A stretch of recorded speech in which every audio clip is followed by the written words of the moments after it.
வணக்கம். இது people English series. இந்த வீடியோல at the scene, on the scene and in the scene என்ன டிஃபரன்ஸ் அப்படின்றத தெரிஞ்சுக்கலாம். இதுல ஃபர்ஸ்ட் 2 இருக்கு இல்லையா? At the scene and on the scene. இதுல நம்ம சீன் அப்படின்னு எத சொல்றோம் அப்படின்னா, ஒரு விஷயம் நடந்த இடம், லொகேஷன். சம்பவம் நடந்த இடம் அப்படின்னு சொல்றதுக்கு தான் நாம இந்த மாரி சீன் அப்படின்னு நம்ம சொல்றோம். இதுல எப்போ ஆன் என்ற ப்ரிபோசிஷன யூஸ் பண்ணணும், எப்போ அட் என்ற ப்ரிபோசிஷன யூஸ் பண்ணணும் அப்படின்னு தெரிஞ்சுக்கலாம். நம்ம பொதுவா ஆ ஒரு சிலர் சம்பவம் நடந்த இடத்துல ரொம்ப ஆக்டிவா ஏதாவது வொர்க் பண்ணிட்டு இருப்பாங்க. லைக் போலீஸ்காரங்க, அப்புறம் வந்து நியூஸ் ரிப்போர்ட்டர்ஸ், அப்புறம் பாராமெடிக்ஸ் அதாவது மெடிக்கல் சப்போர்ட்டுக்காக வந்தவங்க. இவங்கெல்லாம் வந்து ஆக்டிவா அங்க வந்து வொர்க் பண்ணிட்டு இருப்பாங்க. ஸோ அந்த மாதிரி பிஸியா வொர்க் பண்ணிட்டு இருக்கவங்கள பத்தி பேசுறப்போ நம்ம ஆன் த சீன் அப்படின்னு வச்சு சொல்லுவோம். இப்போ ஃபார் எக்ஸாம்பிள் ஊடக நிருபர்கள் செய்தியை அளிப்பதில் மும்முரமாக இருந்தனர். அங்க இருந்தபடி ரிப்போர்ட்டர்ஸ் வந்து நியூஸ வந்து சொல்லிட்டு இருந்தாங்க. அப்படி சொல்றதா இருந்தா, அவங்கலாம் ரொம்ப ஆக்டிவ் பார்ட்டிசிபேஷன் அங்க இருந்தது இல்லையா? பிஸியா இருந்தாங்க. அப்போ media reporters were on the scene, busy reporting the news. Media reporters were on the scene, busy reporting the news. இப்படி நம்ம சொல்லுவோம். இப்ப அதே மாதிரி போலீஸ்காரவங்களும், பாராமெடிக்ஸும் சம்பவ இடத்திற்கு விரைந்தனர். அங்க வந்தாங்க அப்படின்னு சொல்லப் போறோம். ஸோ அவங்களுடைய ரோலும் அங்க வந்து ஒரு ஆக்டிவ் பார்ட்டிசிபேஷன். ஸோ அப்ப நம்ம ஆன் த சீன் வச்சு சொல்லுவோம். Police and paramedics soon arrived on the scene.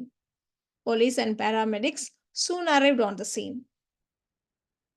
அதே மாரி ஒரு இடத்துல ஃபயர் ஆயிடுச்சு அப்டின்னா, ஃபயர் ஃபைட்டர்ஸ் வந்து இந்த ரொம்ப எரியிற இடத்தையெல்லாம் அணைச்சிட்டு இருந்தாங்க அப்டின்னு சொல்லப் போறோம். Firefighters are still working on the scene to put out hot spots. So இந்த மாதிரிலாம் நம்ம சொல்லுவோம். இப்ப அடுத்த சீன பொறுத்தவரைக்கும் ஆக்டிவ் பார்ட்டிசிபேஷன் இல்ல. வெறுமனே அங்க வந்து பிசிக்கலி பிரசன்ட் ஆயிருக்காங்க அப்டின்னா, அத சொல்றதுக்கு நம்ம அடுத்த சீன் அப்டின்னு நம்ம சொல்லுவோம். இப்போ சம்பவ இடத்தில் மக்கள் திரள ஆரம்பித்தனர். ஸோ மக்கள் வந்து வேடிக்கை பார்க்கறதுக்காக வராங்க. ஆக்டிவ் பார்ட்டிசிபேஷன் இல்ல. வெறும் பிசிக்கல் பிரசன்ஸ் தான். ஸோ அப்ப நம்ம அடுத்த சீன்ன்னு வச்சு சொல்லுவோம். People started to gather at the scene. People started to gather at the scene. அதுலயும் இந்த எக்ஸாம்பிள பொறுத்தவரைக்கும் நம்ம ஸ்பெசிஃபிக்கா அந்த லொகேஷன் இப்படி சொல்றதுக்கு நம்ம அடுத்த சீன்ன்னு வச்சு சொல்றோம். இப்ப அடுத்தது சம்பவ இடத்தில் இருந்த சாட்சிகள். அங்க நின்னுட்டிருந்த விட்னஸஸ் அப்படின்னு சொல்லப் போறோம். அதனால according to the witnesses at the scene அப்படின்னு சொல்லிட்டு நம்ம விஷயத்த சொல்றோம். So according to the witnesses at the scene, at least 50 people were injured in the accident.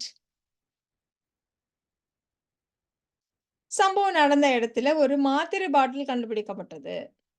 அது பாட்டுக்கு சும்மா தான் இருக்கும் இல்லையா? So a pill bottle was found at the scene. A pill bottle was found at the scene. இப்ப நம்ம on the scene and at the scene பார்த்தோம். So இந்த இடத்துலலாம் நம்ம சீன் அப்படின்னா சம்பவம் நடந்த இடம், அந்த லொகேஷன பத்தி நம்ம பேசினோம். இப்ப இந்த சீன் அப்படின்னு சொல்றப்போ நிஜமாவே மூவிஸ், இந்த மாரி ட்ராமா அதுலலாம் வர்ற காட்சிகள். அந்த சீன பத்தி தான் நம்ம பேசுறோம். அப்பதான் நம்ம இன் என்ற ப்ரிபோசிஷன யூஸ் பண்ணுவோம். ஸோ அந்த சீன்ல அப்படின்னு சொல்லுவோம் இல்லையா? ஒரு படத்த பார்க்கிறப்போ அந்த சீன்ல ஒரு ஸ்பெசிஃபிக்கா அதுல அவருடைய நடிப்பு வந்து எனக்கு ரொம்ப பிடிச்சிருந்துச்சு அப்படின்னு நம்ம சொல்லப் போறோம். I liked his acting in the scene. I liked his acting in the scene. அதே மாரி அந்த காட்சியில பேக்கிரவுண்ட் ஸ்கோர் ரொம்ப சூப்பரா இருந்தது. பின்னணி இசை ரொம்ப சிறப்பா இருந்தது. The background score was excellent in the scene. The background score was excellent in the scene. அந்த சீன்ல அவர் இல்லவே இல்ல. இல்ல அந்த சீன்ல அவர் வந்து அங்க நின்னாரு, இங்க நின்னாரு இப்படிலாம் நம்ம சொல்லுவோம் இல்லையா? He was not even in the scene. இதுதான் நாம சாதாரணமா நம்ம விளையாட்டா பேசுறப்போ, ஏதாவது ஒரு விஷயம் நடந்த இடத்துல நான் இல்ல, நான் அதுல எதுவும் பண்ணல. எல்லாரும் இத செஞ்சாங்க. பட் நான் பண்ணல அப்படின்னு தப்பிச்சுக்கிறதுக்காக நம்ம இதே மாரி சொல்லுவோம். He was not even in the scene. I was not even in the scene. இந்த மாரிலாம் நம்ம சொல்லலாம்.